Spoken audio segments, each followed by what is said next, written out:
we've been kicked out of our studio and we're trying to get into our new studio now.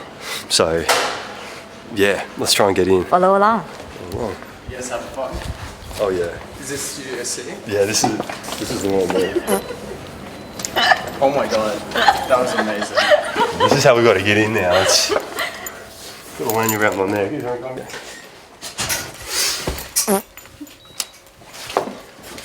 Just through here. Yeah, come around. Take a look at our new studio.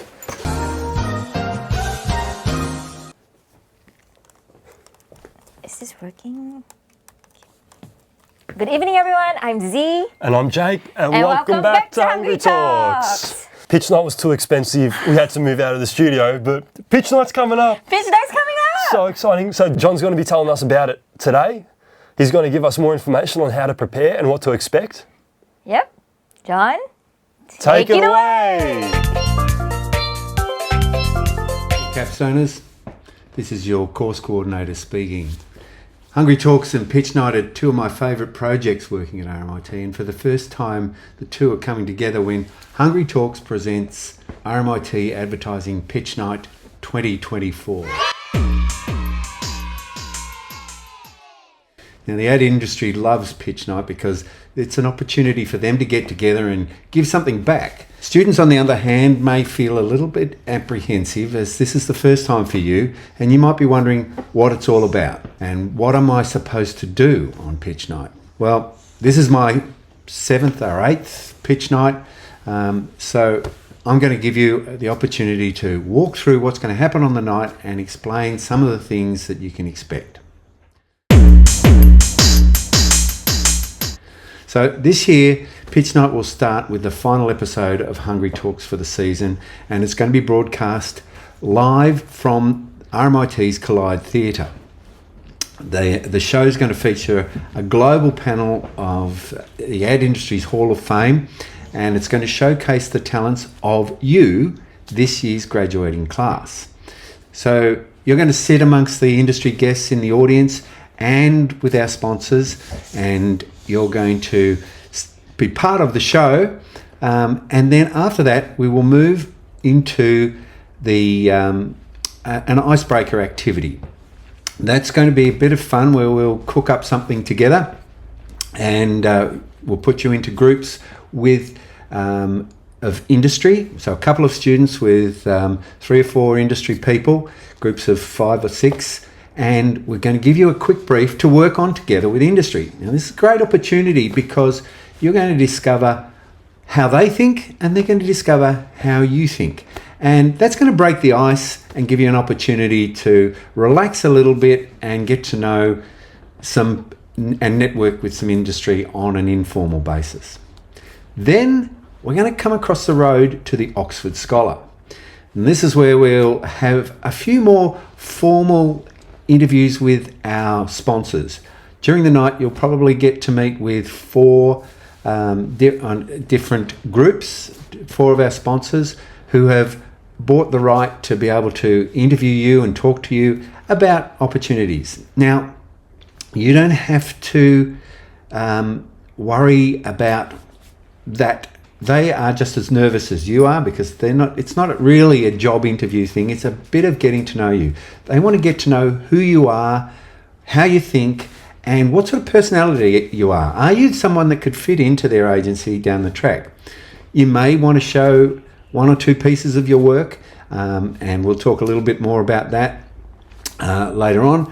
But it's not critical. It's really about getting to know you. Don't let the work get in the way of them getting to know you. We'll give you a program and a structure that explains what's going to happen on the night, and we're going to have some of our second years as marshals or as stewards in the Oxford and around the event to help you and help our sponsors to know where to go and what to do and what times. So you'll get a specialised program just for you, explaining everything in due course. Now, I want to ask you to be part of the show, be part of Hungry Talks. Hungry Talks has been a really successful season this year. It's our 5th season in this format, And we want you to be in the show and have your own 7 seconds of fame. We're going to be putting together a few short videos with you giving us 7 seconds about who you are, what makes you unique, what's something, a fun fact that we didn't know about you, something about your personality that you can share with people. It just is a little bit of an introduction on the night, and you can showcase your personality before you get to actually meet. And it's a great way for us to introduce what the program has done, who the talent is this year of our graduating class. So it should be a bit of fun. Really looking forward to an exciting event. We have Bob Isherwood, who has just been recently inducted into the One Club for Creativity Hall of Fame. He was the worldwide creative director for Saatchi & Saatchi, and he's his work. You've been impressed by his work over the years. You will have seen a lot of the stuff that he's done for Toyota and the world's biggest brands. He's renowned, so our industry are going to be really impressed to hear from Bob Isherwood, who's he's coming from New York, so he can't be with us in person, but it's going to be really interesting. And we'll also have a panel consisting of Kimberly Wells, who is the CEO of TBWA Group in Melbourne and Adelaide, and she will be joined on the couch with Australia's #1 recruiter in the industry, which is Esther Clerihan. And Esther has also recently been awarded a Lifetime Achievement Award in the Women in Media, B&T's Women in Media. Both Kimberly and Esther are considered the power women in the industry. So it's great to have them on our panel. And there'll be a lot more to come along, a lot of other interesting, fun things to do on the night. You're going to enjoy it, I'm going to enjoy it, and our industry's going to enjoy it. And I expect to be able to say again at the end of this year's pitch night, that was the best pitch night ever. Looking forward to seeing you, and we'll talk again soon. Thank you, John, for showing us more about pitch night, what to expect and how to prepare. But let's take things a step further. So our producer Yohanna will be heading over to TBWA. She'll be interviewing Abigail Kwek, a creative strategist at TBWA, and learn more about what she does, her roles, advices, insights. Yohanna, take it away. Hello, Abigail. Hello. Hi. Hi. How are you? Not too bad. Yeah. Thank you so much for having us here. Your office has been so cool to look at. Oh, thank you. It's a wonderful day, sort of. But I mean, yeah, it's better than yesterday. So there you go. We'd just like to have a few questions to ask you about you and your role. So could you share a bit about your role and what a typical day looks like for you in the office? Well, so I'm Abby. I work as an experience strategy director. I do a whole bunch of different things in TBWA. It's a little bit like a well-rounded planner. So I do experience planning, do brand planning as well. So I work across a couple of different clients. So we have Telstra as one of my main clients. I work on Nissan as well, and a couple of other smaller bits and bobs. But a typical day, it's not really the same every day, but usually we kick off with like a whip. And then we just go through with what's up for the day, and then how we're going to break down what's the game plan. And then we just kind of get on with it and do a lot of different meetings.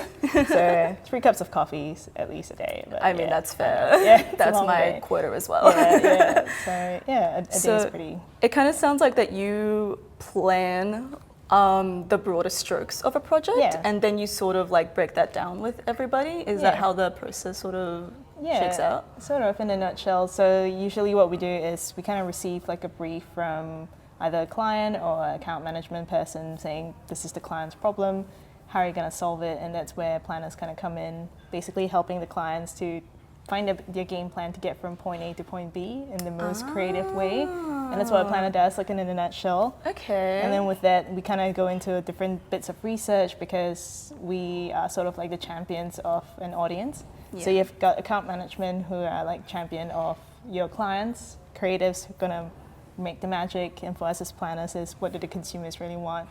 And so a lot of it is a lot of research, a lot of like digging deep, understanding what an audience really wants before we kind of brief into the creatives.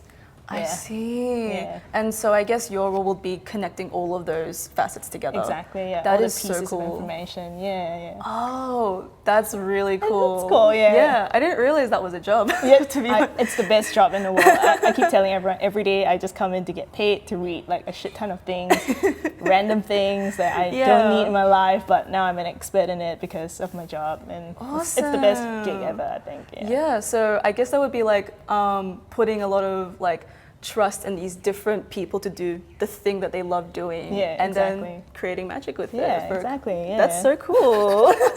Everyone should be a planner.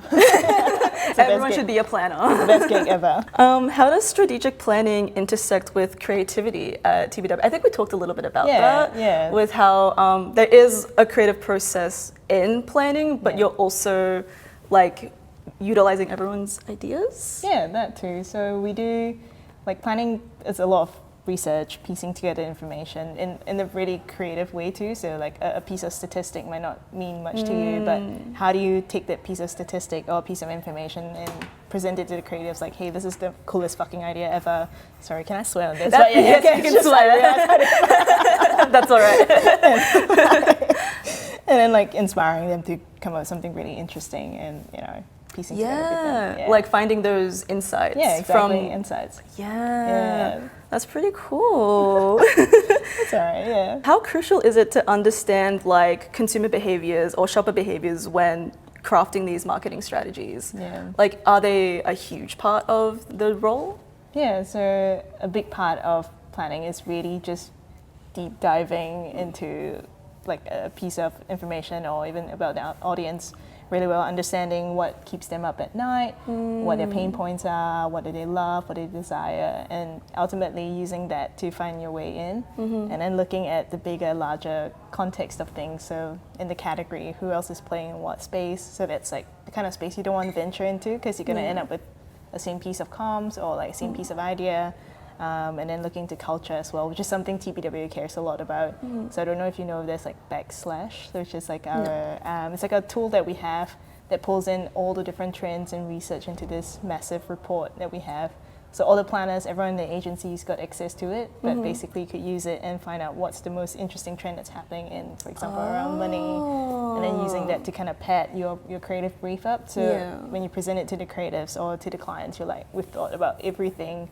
Here's something really interesting in culture, here's something your category's doing, here's what your audience cares about, and here's your way in, basically. And that is, okay, so there's like an automated process for that. Sort of, like it's like a whole report. And we've got like proprietary tools that use AI as well, so it makes our job a little bit simpler. But I do have a question. Yeah. Like, how do you find like insights, like really good insights from a piece of data? That's, I think, the one thing that I've struggled with a lot, just like what in this advertising space, like how do you interpret a number and turn it into something that's resonates with the human experience?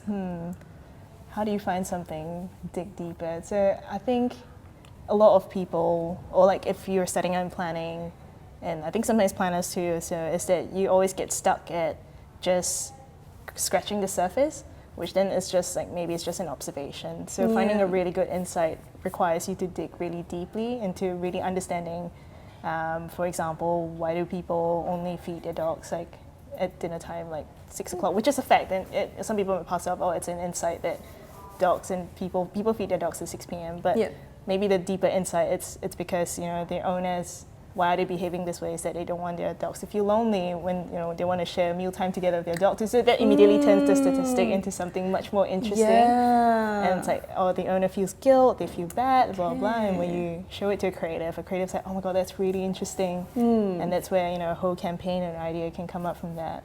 That is really so it's about, fascinating. Digging a little bit deeper, just keep asking the whys. And like, in planning, sometimes you use the 5 whys. So when you ask something, something that you observe, you're like, why do they behave this way? And then digging deeper, the second why, third why, and fourth why. So it helps you to get to the core of it. No, that's really tip. fascinating.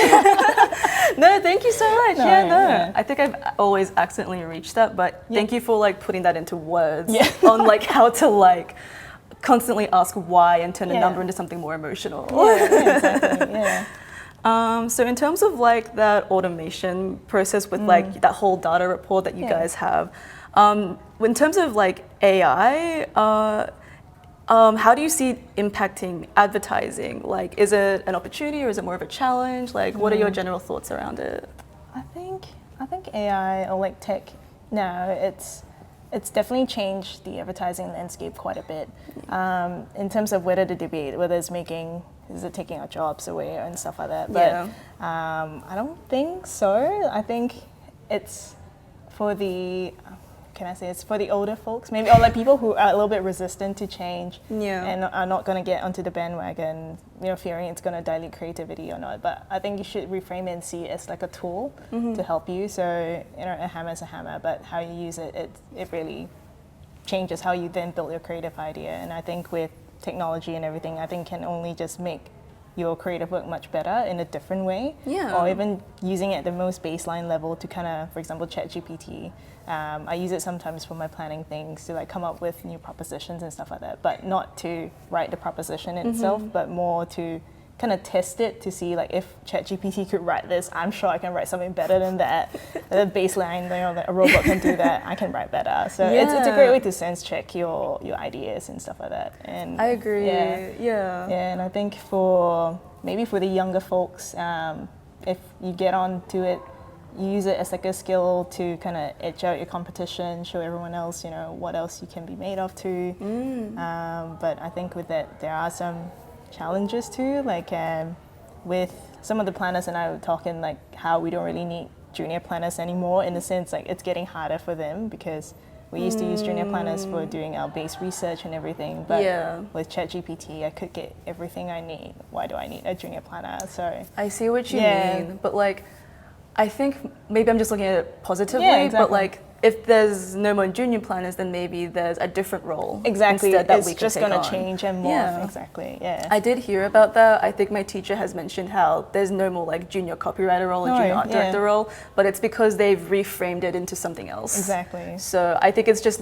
knowing what you're looking for. Exactly, It's not a bad thing, Yeah, I do think I agree with you on that point. It's really about how you use it. Like when you talk about your role as a planner, I don't think AI could really replicate what you do. Because like you're also looking at it from a human perspective and you know what to look for. Yeah, exactly. Which I think is crucial. At the end of the day, we are still selling to people, right? So I mean, so you still need a human touch in some space, just how we're doing and like it. people are really resistant to AI. Like if you use AI art, people will know, and it'll like completely turn them off from what we've seen. It's a great challenge for you as a creative. Then, like, how do you get better than that? I think it's good.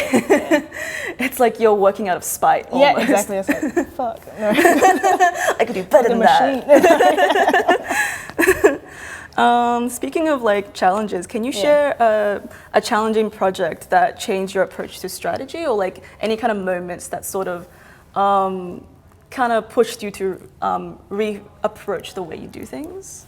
Yeah, I think definitely one of the biggest challenge. I mean, I've been in advertising for quite a while, and I think with every single tech change and like new platform that's coming out, it really challenges me to then get on it. As much as I hate TikTok, but like I'm on TikTok so much now, I would say it's for work and doom scroll for 6 hours and it's no longer work. I know, it's no longer work. And one of the biggest challenges is how do you always keep up with what's happening in culture. I think that's the biggest challenge I have as a planner and as a person as well, because I know what I like, but at the same time every day the briefs that come in are for like what the masses care about, or what everyone, or a certain really niche person who's like 60-year-old elderly person talking about super. I'm not there yet, but like how do I find new ways to like reach them and understand new platforms and stuff like that. I think that's one of the biggest challenge for me, at least. No, I think that's a challenge that resonates with a lot of us. Like even like as a junior, the like technologies like AI and TikTok still also daunt me, because like something's gonna change and then like having to readapt can kind of be scary. Yeah. So I definitely resonate with you on Can that. you create TikToks on the fly? Do you like? Not on the fly. Some of the Gen Zs are really good. They're Like, so I was good like, at how do it. you do that? And like, it took me like 3 hours to stitch like a video together. I'm like, Yeah. oh my God, yeah. We have like a social media manager, and she's so good at just like creating TikTok ideas on the fly. I'm like, how do you manage that? No idea. Oh, that's the coolest. Yeah. So, do you have any advice that you would give to young creatives who are just starting out in the advertising industry? Yeah. Don't join advertising. No, I'm just kidding. No, no. Just kidding. I think we have to go now. Piece of advice, I think, is to really have the grit to work through all the initial challenges that you have. I think if you really are intending to break into advertising, I think it's getting even harder now. Like, you know, we talked about like AI cutting out junior roles, or even like the jobs are getting lesser, like scarcer, you know, with clients consolidating and everything. It's how then do you have the grit and perseverance to find different ways to push yourself, learning new channels, for example, finding new creative ways. Or when I was younger, I used to just practice writing copy and rework ads just for the fun of it, just to practice my skill set and troll through decks at night just to better myself. And I think advertising requires you to have a lot of grit. Like sometimes the hours are going to be long and clients going to shoot your ideas down all the time and every day. So how do you have that kind of grit and the kind of thick skinness, perseverance to kind of work through that? And I think that's the best like thing you can have if you're joining advertising as a young person. Yeah, I think you're right about that, like persevering and just also changing with culture and learning how to master those new changes. Like with, like you said, ChatGPT, like I know there is a way to master it, and some people have, you know. Like I'm on the tutorials all the time, like what's a brand new way of doing something? So I think we talked a little bit about this, but are you excited about pitch night? The 5 minutes. The 5-minute conversation that we had about it.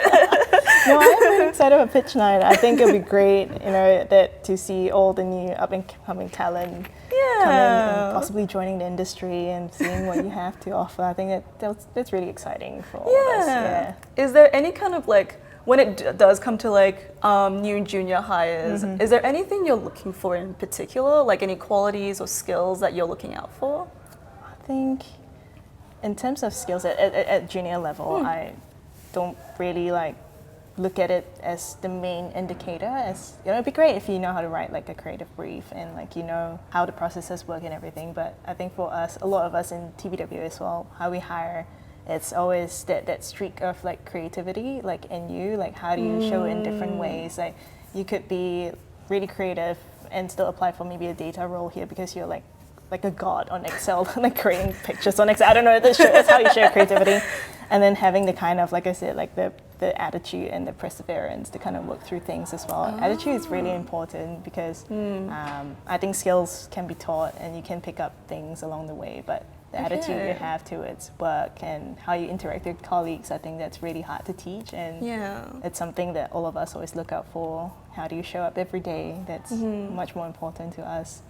I think that's really valuable. Like, because I think all of us are focusing on like those hard skills, like getting better at Adobe, like learning After Effects and all that stuff. But it's interesting hearing what you're looking for, which is more like the softer skills. Like learning how to work with other people. Yeah, it's so important in advertising, and like we all work with everyone all the time.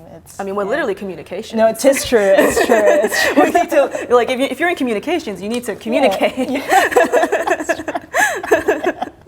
That's very interesting. Thank you so much for like those insights. I learned a lot today. Thank you for coming over on this wonderful day. Thank you so much. Do you have any more questions? Or I think that's it for me, unless you guys had any questions. I have a question. Yeah.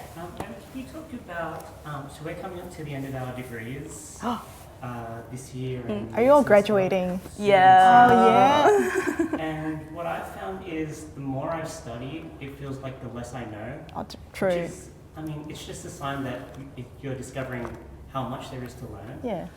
But can you talk about learning on the job? Yeah, for sure. Oh my God, I learn on the job all the time.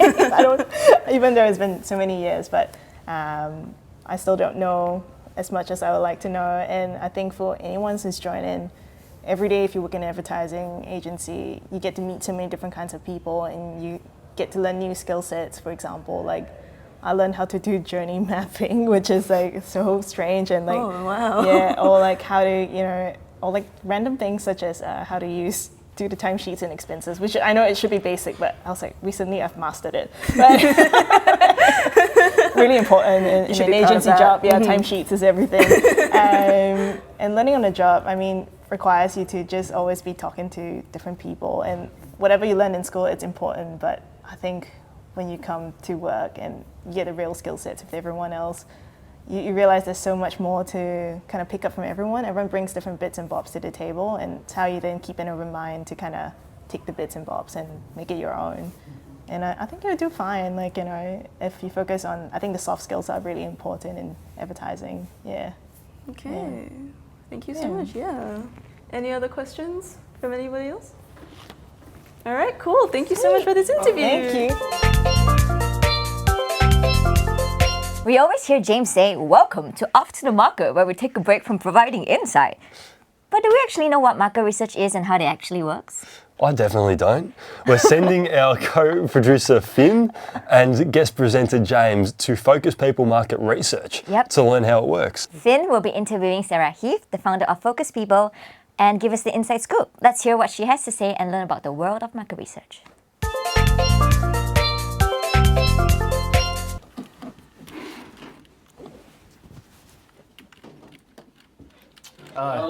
Well. Hello there. You here for the Viagra test group? Well, we're joined by Sarah Heath today. Sarah's been in industry for over 20 years and she's the owner of Focus People Market Research. Do you want to take a second to introduce yourself? Yes, so I started Focus People 20 years ago, and prior to that I had a background in advertising, working in account management, print production, and what's known as a traffic manager, coordinating all projects throughout some of the big agencies. So I worked at the Campaign Palace, Clemenger, Yohanna, some of the big top agencies for many years before I started this business. Wow. So what was your role in Clemenger? Clemenger, I actually worked on the Myer Direct account in the account management team. And then I went to the casting side, actually. I actually cast all the kids for all of the catalogues and coordinated all the print production of catalogues and things like that. So yeah, that was fun. Wow. Because actually when I was at high school, all I wanted to do was become a casting director. That's what I thought I was going to do. When I left school, I went and worked at a big casting agency called Liz Mulliners, they do all the casting for Home and Away. Yeah. And I worked there, and I sort of thought it was a bit boring. Didn't really know that I wanted to pursue that, so I ended up kind of going into advertising, and obviously latched onto that role while I was at Clemenger with casting, sort of, you know, as connected into that role. Yeah. So that kind of was good for me, but decided that casting wasn't really for me. Yeah. And it's funny how you sort of think of things when you're at school that you want to do, but you know, you just change along the way. Different. But I guess now I'm kind of like casting people for, you know, basically recruiting people for market research. It's similar to choosing people. Similar role, just in advertising. Yeah. So what made you think of creating a market research firm? Did you sort of see that there was a gap in the industry, or what sort of inspired you? No, I probably fell into it a little bit. Yeah. So when my oldest daughter, Rachel, was young, I would just take part in some paid market research. I joined up with an agency and just took part, and I really kind of enjoyed it. And I had run a few market research projects while I was in agencies. And, you know, I sort of had a little bit of a knowledge of that. So, and it was probably later on I sort of just started doing some recruiting from home. Oh, Good old Eddie. Good old Eddie. He wants to play. Sorry about that. So it was when my second daughter came along that I actually decided to ask the lady who I had done some projects for, and I just said, look, do you happen to know of any jobs going? Because I'd really like to recruit some people. And she said, yes, we are actually looking. So that's when I started doing that for her, and it was actually for the Klein Partnership, which is actually still a client of ours. So that was good that, you know, I've got that long-standing connection with them.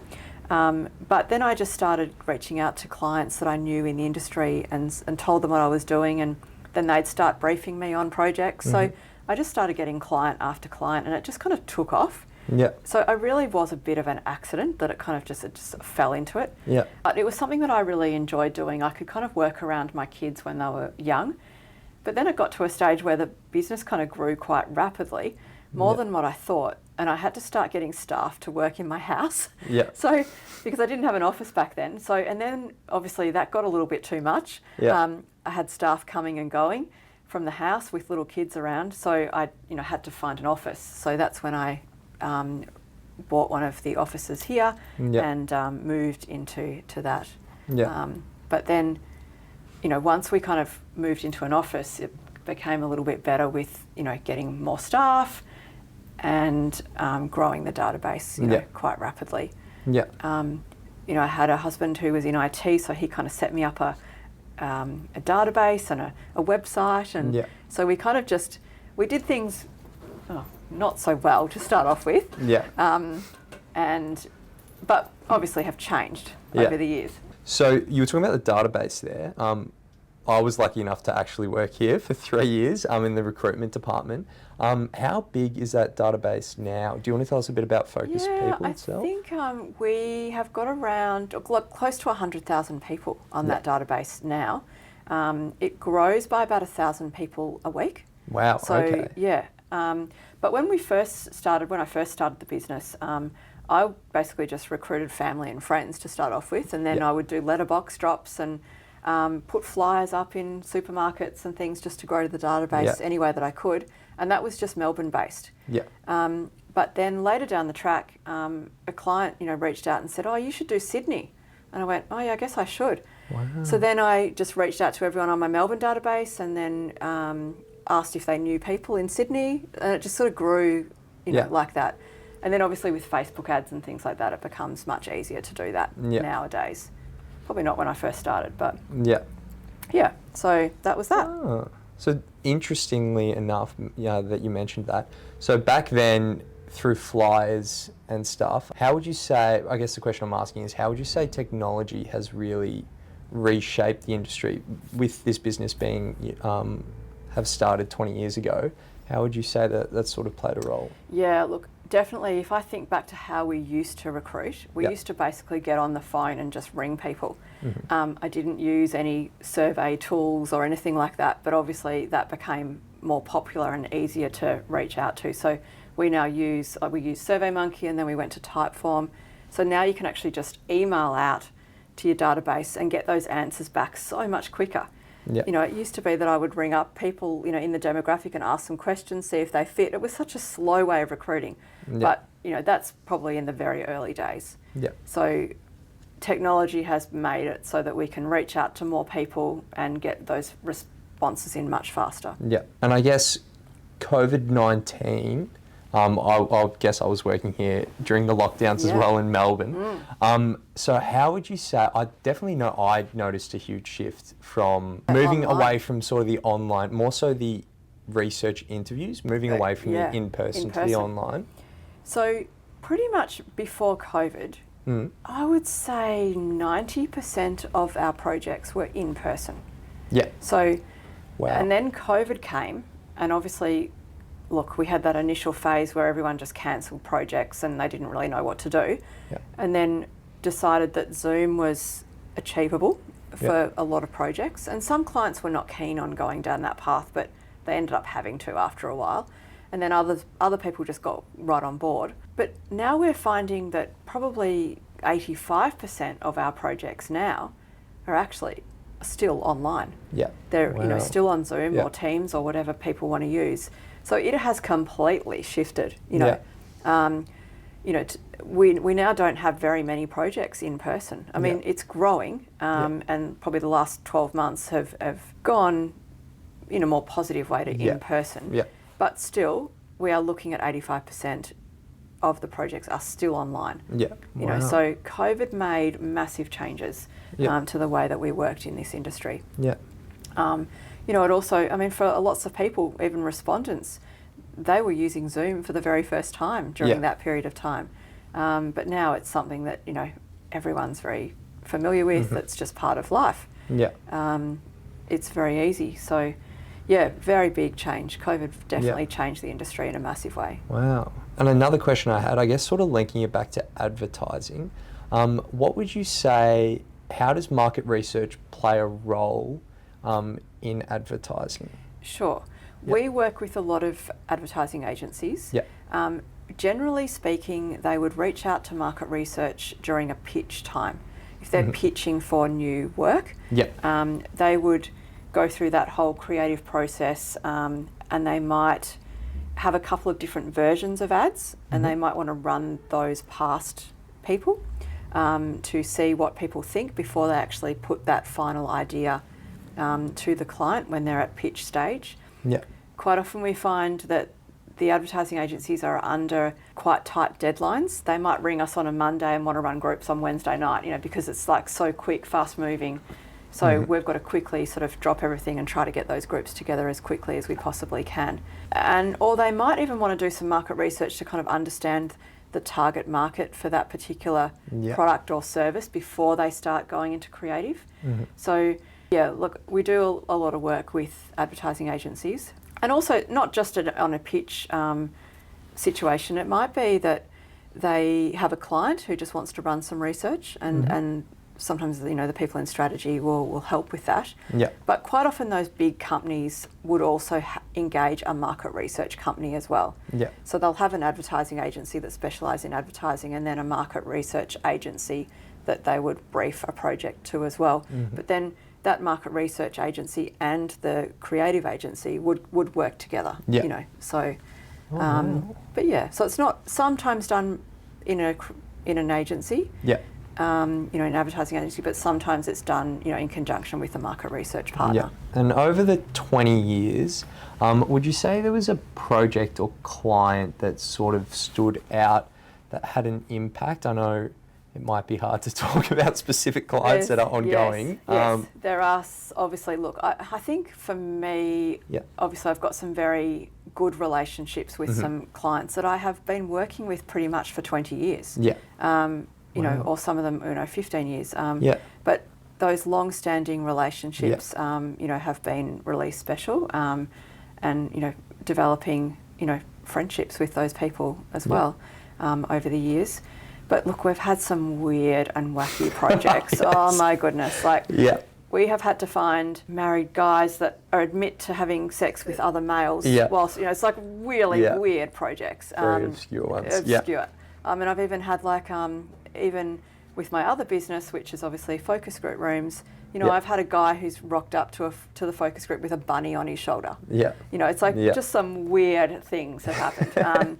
But look, it's all fun and interesting. And we've worked with big car companies and banks and food products, launching, you know, different food products, lots of government work, lots of political work. Actually, we work for, you know, clients that work with the Labor and Liberal Party, you know, so around election time it gets quite busy in those areas as well. But yeah, it's all, I think the best thing is each day is very different and unique. Yeah. Because we get different projects in each day. Yeah. So episode 7, we discussed the implications AI is having on the advertising industry. Have you found yourself in the past year or so using any of that technology in your workspace, would you say? We have a little bit, but probably more to help us with kind of marketing, you know, like obviously sort of wording some marketing material and information. We're in the process of actually just created a blog section on our website. Yeah. So we're doing all of these like information sheets on different aspects of market research, like, you know, what's a focus group, what's an accompanied shop, depth interviews, information about like the best times to run research. So we're getting AI just to help us, you know, out with drafting those. As far as look, it doesn't really help with recruiting projects as such. Yeah. But it just helps us with the back end. Yeah. With that, I know with market research, there's a lot of data and privacy, not issues, but complications, because you're dealing with such a large database, and especially at the moment, it feels like a lot of people are really conscious about where their information is going. Yes. How would you say that Focus People sort of tackles that? I've got a couple of little issues. I mean, obviously, internally, we're actually just about to go for accreditation next week. So, privacy is a very big part of that. We've got to make sure that everyone's using correct passwords or their own unique passwords to get into our database full of respondents and all of their information. Because everyone, when they register with us, put in their private details, household income and all the details about their family and who they bank with and all that sort of thing. So there's a lot of information on there that is very personal, and we have to kind of respect that and keep that very private. And also sharing data with clients. Obviously, when we present them with their list of respondents, we've got to be careful about sharing that in the most private way. We've got that all set up with the Google Drive, and we send them an email sort of with giving them a link to be able to access that. So we do have to just be careful and acknowledge and respect the fact that we are playing with people's private data. Also, look, we do on the other end of that, when we're advertising jobs, we quite often see people write things like, "Oh, scam," we don't want to trust this company. We have to respond back and say, look, we've been in business for 20 years, we're not scammers. But a lot of people don't understand what market research is, and they just think it's, a bit skeptical. So, the good thing is that we do have some good reviews on our data, on our, Google reviews and Facebook that sort of legitimise, what we do. So when people actually go and check us out, it is good for them to kind of see all of those online. But we totally understand that people are going to be a bit suspicious from, putting all their details into our database. But we just have to do the best we can with respecting that information. Oh, nice. Well, thank you so much for letting us have a tour. Oh, good. Just to end on, what would you say one of your favourite moments within... I know I've had plenty of amazing times in this office, with whether it's celebrating birthdays or coming dressed in Halloween costumes. But what would you say is your favourite? Look, we have done some funny things in this office. Some of them are probably a little not 100% appropriate. I remember we, for one of our staff who has been with us for well over 10 years, for her 50th birthday, we decided to get a stripper. Oh, really? Wow. We surprised her for her 50th birthday. She didn't know. She thought we were having a meeting in the boardroom. And then in walks a stripper to celebrate her birthday. So that was a little bit scandalous. A little bit scandalous. And then it's really funny. I was walking down the street a few days later, and a few people stopped me in the area and said, "Oh, I heard you had a stripper in your office." And I said, "Who did you hear that from?" So word was getting out around town. But that was funny. And yes, we've had lots of dress up days and fun days.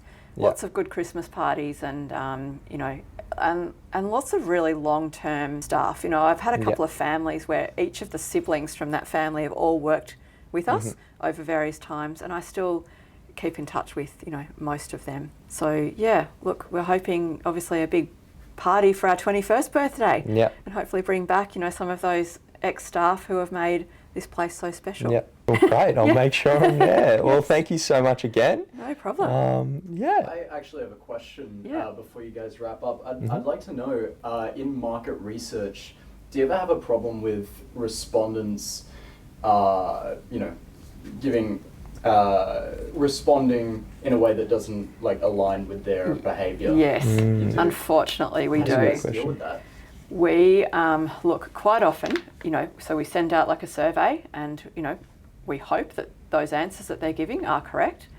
That's why the job of our recruiters is just to kind of ask them questions again, just to make sure that they are right. But look, we have had people turn up to groups or a depth interview, and then the client said, well, this person wasn't quite right. I don't think they really bought this product at all. So they probably just lied to try and get into the research project. It happens, unfortunately.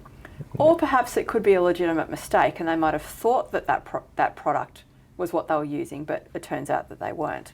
And I guess we can't probably help that 100%. But yes, unfortunately, people do lie. So not often. Right. Yeah. We would call them groupies in the recruitment department. Yes. They were just basically just lying to try and get into the group and get some money. Yeah. Oh, look, hopefully that answered a few things. That will be great. Thank you. Thank you, Finn. That was great. Yeah, it was great to hear from Sarah Heath and learn how market research actually works. So, how are we going to end this episode? I don't know. I hope something spontaneous happens. Hey guys, I've got something to show you in the kitchen. Follow me! What? Alright guys, come on in. Welcome guys to my kitchen. Today I'm going to be making the signature cocktail for the show for you guys to try. Sound good? All right, that sounds great, James. Nice. So first we've got 45 ml of Bundaberg rum because it's Australian. 30 ml of Cointreau or Tripsec, any Tripsec you like. 30 ml of orange juice. So what's this show without oranges? 15 ml of lime juice because it's sour. It'll make you thirsty for knowledge. 15 ml of espresso because this show is enlightening.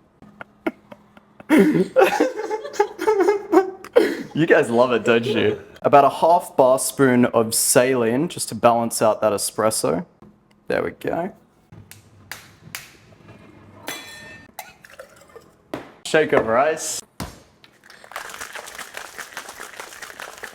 Now, strain over ice in a tiki glass because it's fun, like the show.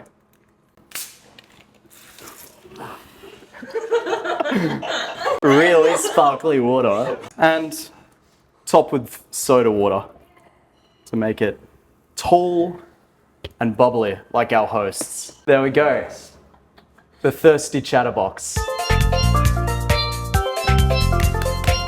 All right, guys, here's your cocktail, the thirsty chatterbox. All right. It's tall and bubbly like our hosts. Oh, thank you very much, James. I'll try it out. I hope you like it. Oh, yeah. Nice and sour. It's been great to hear from John this episode and learn more about pitch night. Yep, it's also great to hear from Abigail Kwek and see what TBWA actually looks like. And now we know how market research actually works. There you go. That's been great. We'll see you all at pitch night. Yep. Until then, stay curious. Curious.